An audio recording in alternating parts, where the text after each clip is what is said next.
honrar a nuestro Dios. Amén. Evangelio según San Mateo, capítulo 5. Y dice así la palabra del Señor. Y cuando vio las multitudes, subió al monte, y después de sentarse, sus discípulos se acercaron a él, y abriendo su boca les enseñaba diciendo: Bienaventurados los pobres en espíritu, porque de ellos es el reino de los cielos. Bienaventurados los que lloran, porque ellos serán consolados. Bienaventurados los humildes, pues ellos heredarán la tierra. Bienaventurados los que tienen hambre y sed de justicia, pues ellos serán saciados. Bienaventurados los misericordiosos, pues ellos recibirán misericordia. Bienaventurados los de limpio corazón, pues ellos verán a Dios. Bienaventurados los que procuran la paz, pues ellos serán llamados hijos de Dios.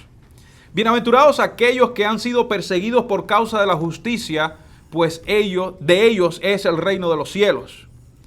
Bienaventurados seréis cuando os insulten y persigan, diciendo toda clase de mal contra vosotros falsamente por causa de mí.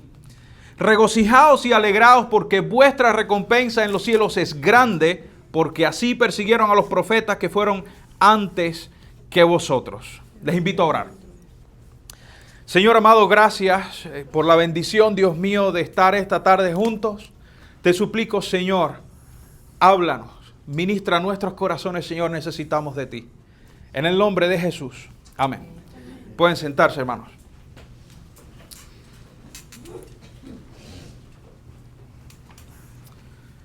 A partir de este encuentro de hoy, vamos a estar tratando temas relacionados con este pasaje de la Escritura. Así que les invito a que a medida que va pasando el tiempo, puedan ir leyendo una y otra vez este pasaje, porque vamos a estar tratando cada uno de estos versículos, vamos a estar hablando de las bienaventuranzas. ¿Qué está diciendo el Señor Jesús en este pasaje? Y para darle un poco de contexto, la época en la que vivía Jesús era una época bien convulsa. Era una época donde había una marcada diferencia de clases. Los ricos estaban bien arriba, los pobres estaban bien pobres, los enfermos eran desechados de dentro del pueblo, estaban alejados para evitar contaminación. Además que parte de la ley los excluía porque se consideraban como personas inmundas. Aun cuando Israel, el pueblo de Israel, tenía su propio monarca, estaban bajo el imperio romano, tenían a un gobernador romano junto con ellos. Y este pasaje de las Escrituras que estamos estudiando, que vamos a comenzar a estudiar a partir de ahora, nos narra la historia del primer discurso público de Jesús a multitudes. Jesús, si leen los capítulos anteriores, se van a dar cuenta, el Señor fue bautizado por Juan en el Jordán, luego fue llevado por el Espíritu al desierto, fue tentado por Satanás allí, el Señor ayunó 40 días, luego vino el diablo a tentarlo, el diablo se tuvo que ir, no pudo derrotar al Señor, los ángeles vinieron y le servían, y luego de todo eso Jesús se entera que Juan estaba preso. Jesús regresa a Galilea y se va a Nazaret, donde él había vivido todos esos años hasta ese entonces. Una vez allí en Nazaret, la Biblia no nos dice qué sucedió, no nos cuenta qué es lo que pasó, pero bueno, Jesús era un hombre adulto. La Biblia sí nos narra que fue y se estableció en Capernaum, ahí al lado del mar de Galilea, y comenzó a ministrar, comenzó a predicar el evangelio en toda aquella región. La palabra del Señor nos dice que iba y enseñaba en las sinagogas de todas las ciudades que habían ahí alrededor del mar de Galilea. Y llegamos entonces a este pasaje que estamos estudiando hoy, donde el Señor, después de haber hecho milagros, la gente le traía a los enfermos, Él los sanaba, venían endemoniados y eran liberados, venían las personas con todo tipo de dolencia. Su fama, dice la palabra del Señor, se extendía por toda la región. Toda Siria conocía de Jesús. Venía gente de Decápolis, de Jerusalén, de Judea, del otro lado del Jordán, dice la Biblia. Venían personas siguiendo aquel acontecimiento tan grande que estaba ocurriendo. Y cuando yo leo esto solamente traigo a la memoria historias de cuando viene el presidente, ¿verdad? El presidente de un país llega a un pueblo y se aglomera la gente. Y donde quiera que va, la gente lo sigue, ¿verdad? No quiere decir que todo el mundo esté a favor, no quiere decir que todo el mundo esté en contra, pero todo el mundo quiere ver al presidente, todo el mundo quiere algo relacionado con esa persona. Y en este caso, la multitud estaba buscando los milagros que Jesús hacía. Todas estas manifestaciones de la gloria de Dios, a través de la sanidad, a través de la liberación, eran lo que la gente estaba buscando. Por eso, no sé si les parece algo muy similar a lo que sucede hoy con nosotros en nuestra era, en nuestra etapa, que escuchamos a gente diciendo, pero yo siempre busco a Dios. Yo toda mi vida he buscado a Dios. Y sí, ¿qué tú estás buscando en Dios? Yo estoy buscando paz, yo estoy buscando tranquilidad, yo estoy buscando que se restaure mi matrimonio. Porque a mí me dijeron que si vas a la iglesia se restaura el matrimonio. A mí me dijeron que si vas a la iglesia se restaura tu finanzas. Si vas a la iglesia se puede restaurar tu salud. Y la gente dice buscar a Dios, pero en realidad lo que están buscando es las cosas externas que surgen como manifestación de la presencia de Dios. ¿Verdad? Porque buscar la sanidad es bueno. Yo no quiero estar enfermo. Yo quiero buscar la sanidad. Buscar una salud financiera es bueno, ¿verdad? Buscar la restauración en el matrimonio es bueno. Pero cuando lo que tú buscas es la restauración en el matrimonio, es la ayuda financiera, es sentir paz, es salirte de las drogas o quizás salirte de las pandillas, pues entonces quiero que sepas que has entrado a un club social donde el único resultado que vas a tener es escuchar a alguien diciendo 4 palabras aquí delante y quizás llegar a casa un poquito más cómodo. Qué bien me sentí, qué bueno estuvo el tiempo, todo el mundo se lleva muy bien, pero nunca estuviste buscando a Dios. Nunca estuviste buscando a Dios. Más que nada, porque el mismo Señor nos dice que nadie busca a Dios. En este caso hay una multitud de gente siguiendo a Jesús. Y dice que la palabra del Señor nos dice en el versículo 1, dice, cuando vio las multitudes, subió al monte. Si vemos geográficamente el lugar donde está el mar de Galilea, está rodeado de montañas y colinas. Y Jesús a menudo hacía esto. Se iba al monte a enseñar a sus discípulos. En otra ocasión alimentó a 5,000 desde ese mismo sitio. En otra ocasión el Señor se fue solo, se salió de la ciudad por la noche solo y fue al monte a orar. En otra ocasión invirtió la plataforma y estaba la gente en la orilla del mar de frente al monte y Jesús estaba predicándole, hablándoles del evangelio desde un bote.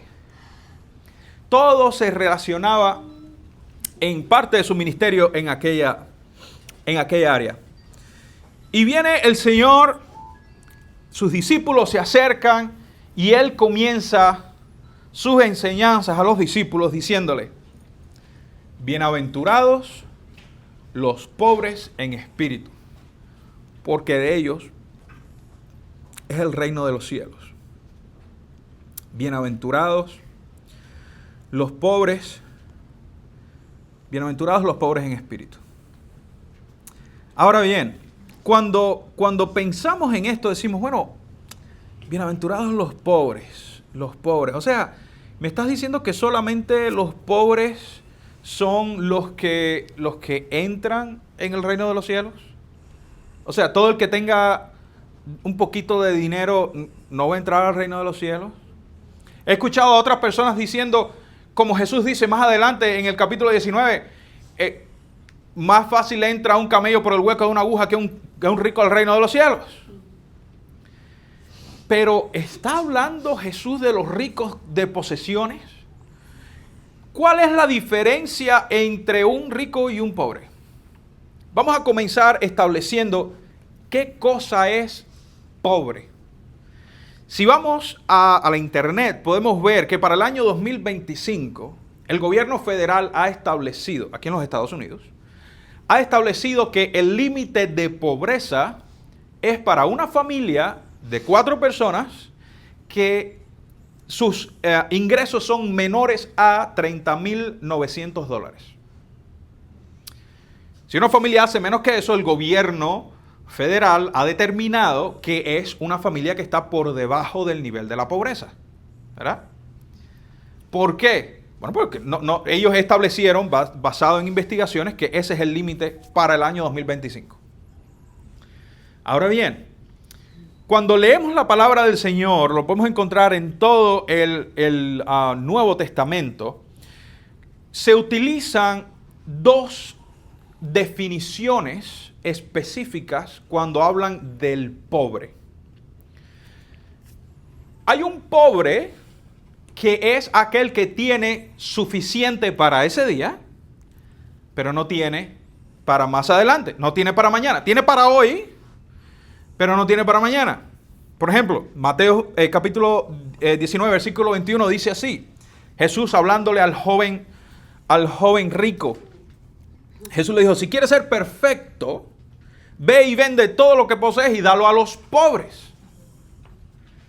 Ve y vende todo lo que posees y dalo a los pobres. Este término utilizado ahí como pobre es a estas personas que tienen pan hoy y hambre mañana. Tienen hoy para satisfacer la necesidad mínima indispensable de este día, pero no saben si mañana van a tener. Ahora bien, este término que usa Jesús en esta ocasión, cuando está hablando bienaventurados los pobres, está hablando, es el mismo término que utiliza Lucas cuando se refiere a este mismo sermón, es el término de paupérrimo, que no tienes ni para vivir hoy. Es un pobre que no tiene nada de nada, de nada, de nada. La ropa que lleva puesta, pero no tiene nada. No tiene esperanza de mañana porque hoy no tiene para vivir. Este es el tipo de pobre, este es el término que Jesús está utilizando cuando se habla del pobre. Cuando él utiliza este término, bienaventurados los pobres en espíritu.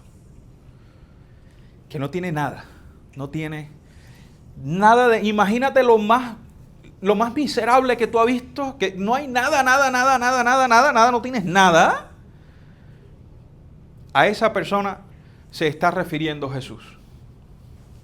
Bienaventurados los pobres en espíritu. Bienaventurados los pobres en espíritu. Dice este ejemplo que les mostraba, dice Lucas capítulo 6, versículo 20.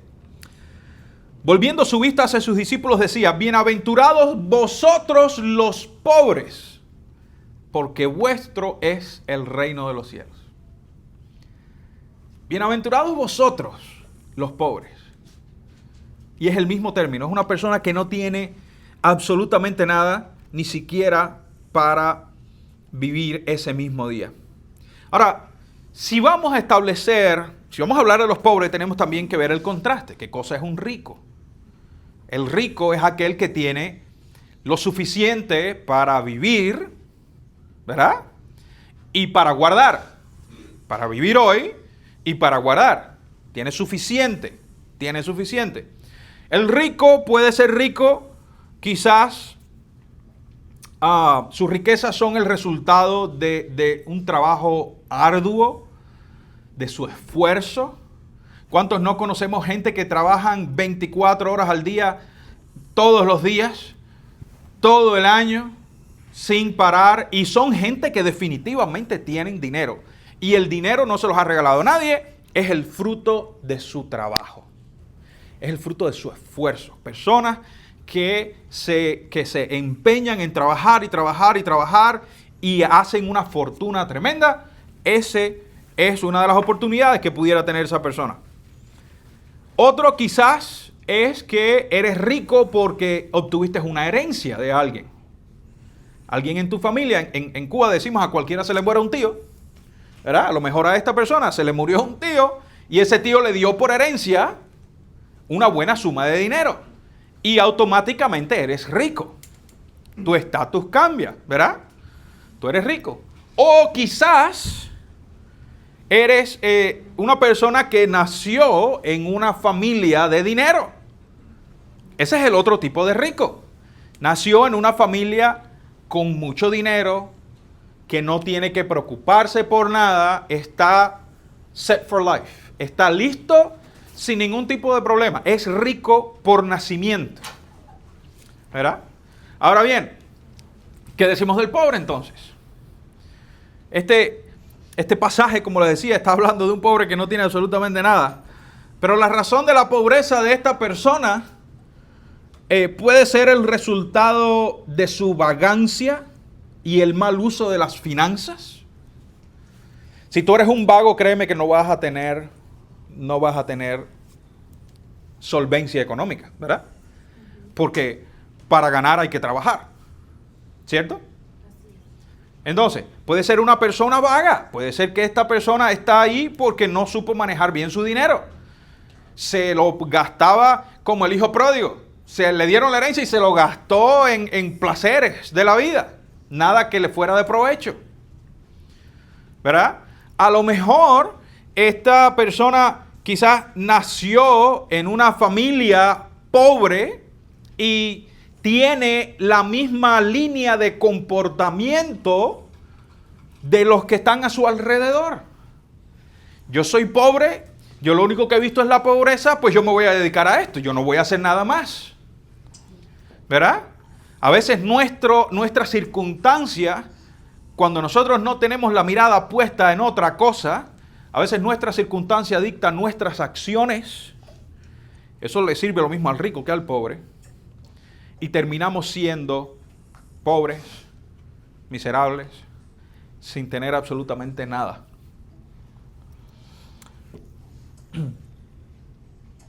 Cuando le preguntan al rico, ¿cómo llegaste donde estás?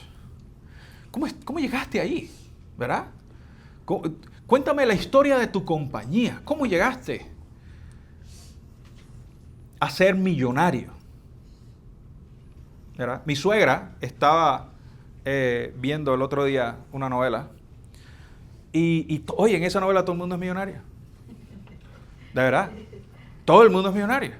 ¿Y cómo tú llegaste? No, yo trabajé duro. Todo esto que ves aquí es el fruto de mi esfuerzo.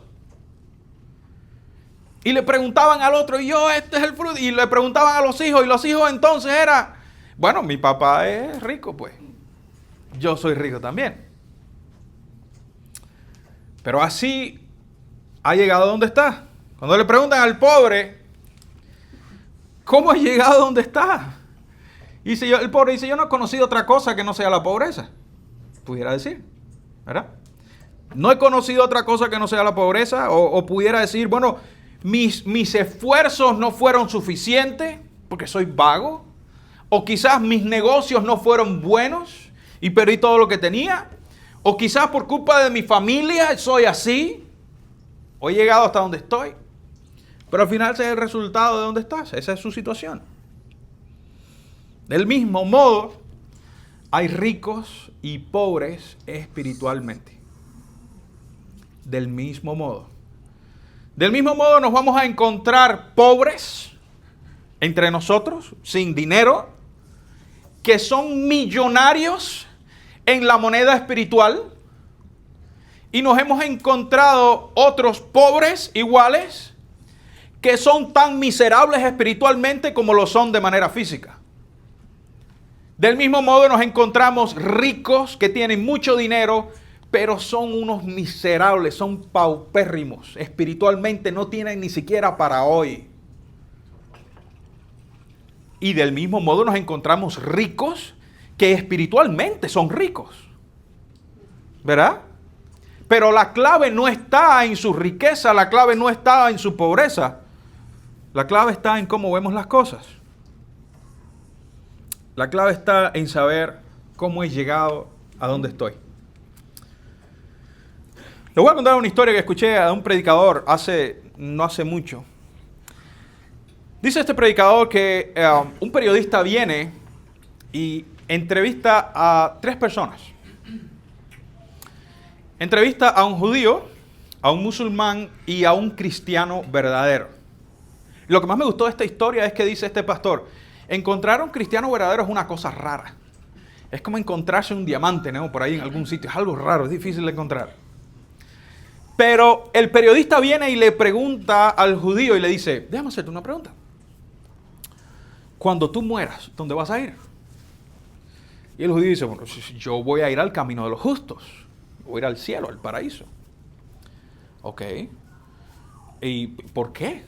Como tú sabes que vas a ir, dice, bueno, yo he guardado los mandamientos, yo he hecho todo lo posible por seguir una dieta estricta de acuerdo a lo que dicta la ley. Estamos hablando de un judío ortodoxo.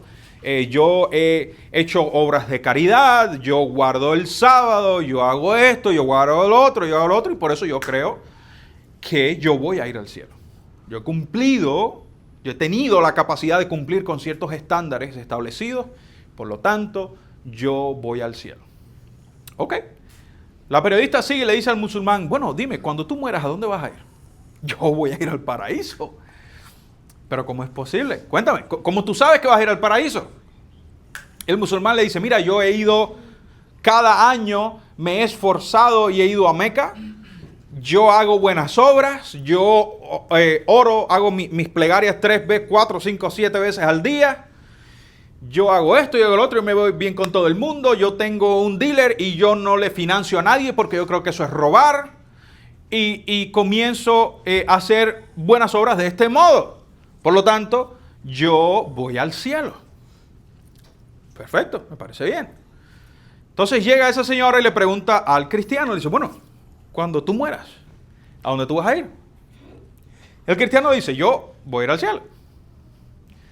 Y ella le dice, ok, ¿cómo tú sabes que vas a ir al cielo? Y le dice, mira, yo era ladrón, yo soy un pecador, yo he odiado a Dios, yo he buscado otras mujeres que no son mi esposa, yo he mentido, he llevado una vida falsa. Y la mujer le dice, pero, espérate. ¿Tú me estás diciendo que todas estas cosas malas a ti te van a llevar al cielo? Y él dice, no, ese no es el asunto. El asunto es que a pesar de todas estas cosas malas que yo he hecho, el Señor Jesús vino y murió en la cruz por mí, y ahora por su sacrificio en la cruz yo puedo ir al cielo. No es por nada que yo haya hecho, porque todo lo que yo hago me aleja de Dios. Pero el sacrificio de Jesús en la cruz es mi entrada al cielo. No es por mis méritos, sino por los méritos de Él. No es por mis méritos, sino por los méritos del Señor. Ahora bien, cuando el Señor está diciendo, bienaventurados, felices, siéntanse alegres, los pobres en espíritu. Está hablando de aquellos que reconocen que son incapaces de hallarse justos delante de Dios por sus obras, por sus méritos, por sus logros, por sus cosas buenas. Ellos reconocen que no tienen nada que les dé valor delante de Dios por algo que hayan logrado en su vida particular. A esos pobres, a ese que dice, Señor, yo no tengo absolutamente nada que ofrecerte de mis obras. Nada. Ese que reconoce, Señor, yo he pecado contra ti, yo he ido en contra tuya, yo he quebrantado tu ley, yo he roto los mandamientos, yo he mentido, yo soy falso, yo he hablado falso testimonio, yo he robado, yo he asesinado, aunque sea en el pensamiento de mi corazón. Ese que reconoce que no tiene nada delante de Dios, nada que lo haga aceptable delante de Dios, es el que Jesús está diciendo: bienaventurado eres y tuyo es el reino de los cielos. Tuyo es el reino de los cielos. Amén. Bienaventurado, bienaventurado, siéntete alegre, siéntete feliz. Si tú estás aquí hoy y dices: Señor, yo no soy nadie, yo no tengo nada digno de ofrecerte. Mis buenas obras, la Biblia dice que nuestras buenas obras delante de Dios son como trapo de inmundicia. El trapo con el que nos secamos las manos después de cambiarle el aceite al carro. No son nada. No importa cuántos logros, no importa cuántos estudios, no importa cuántos doctorados, no importa cuán bien tú te portes, cuán buena persona tú seas, cuánto dinero tú dejes en limosna, no importa nada de eso. Nada de eso te hace aceptable delante del Señor. Nada de eso justifica tus pecados. Solamente el sacrificio de Jesús en la cruz. Quizás hoy tú te estás preguntando: hermano, yo he sido todo eso que tú me has dicho. Yo he sido absolutamente todo eso que tú estás mencionando. En mi mente he asesinado gente.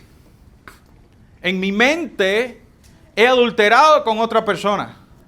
En mi mente fallo a mi esposa, fallo a mis hijos. ¿Qué tengo que hacer? ¿Qué tengo que hacer para entrar a ese reino de los cielos? Ven a los pies de Jesús. Ven a los pies de Jesús. Reconoce su señorío sobre tu vida, su grandeza. El sacrificio de Cristo en la cruz es el que nos justifica delante de Dios. Para que ese día, cuando estemos allí, el Señor diga: oh, yo veo a mi hijo, entra. Porque es su obra, son sus méritos los que nos hace aceptables delante de Dios. Es a través de Jesús que nosotros podemos ser llamados hijos de Dios. Hijos de Dios. Entonces, si eres tú en esta tarde, ven a los pies de Jesús. Ruega al Señor que tenga misericordia de ti. Ruega al Señor que perdone tus pecados, que transforme tu vida, que te haga una nueva persona, que te cambie. Ríndete a los pies de Jesús. Él es y será siempre nuestra única esperanza. Jesús. Les invito a orar. Señor, gracias. Gracias, Dios mío, por la bendición de esta tarde. Estar delante de tu presencia, Señor, reconociendo que tú y solo tú eres nuestro Rey. Tú eres nuestro refugio. Señor, nos alegramos como tú nos mandas, Señor, cuando venimos delante de ti, reconociendo nuestra debilidad, nuestra absoluta necesidad de ti, de conocerte, de acercarnos a ti, Señor. Nuestra dependencia de ti, Señor. Te suplico en esta hora, Señor, que tú estés tocando nuestros corazones. Que cada área de nuestra vida las rindamos a tus pies, Señor. Sabiendo que no somos nada y no tenemos nada que nos ayude a estar delante de ti, delante del Señor, si no es por el sacrificio que hiciste en la cruz por nosotros. Por amor, cuando no lo merecíamos, Señor. Te suplico en el nombre de Jesús. Si hay alguien aquí en esta tarde, Señor, que no te conoce, Dios mío, te suplico, Señor, que tú estés obrando en su vida. Que pueda venir un día arrepentido a tus pies, Señor, rogando por misericordia. Te suplico en el nombre de Jesús que tú le estés salvando, que tú le estés tocando.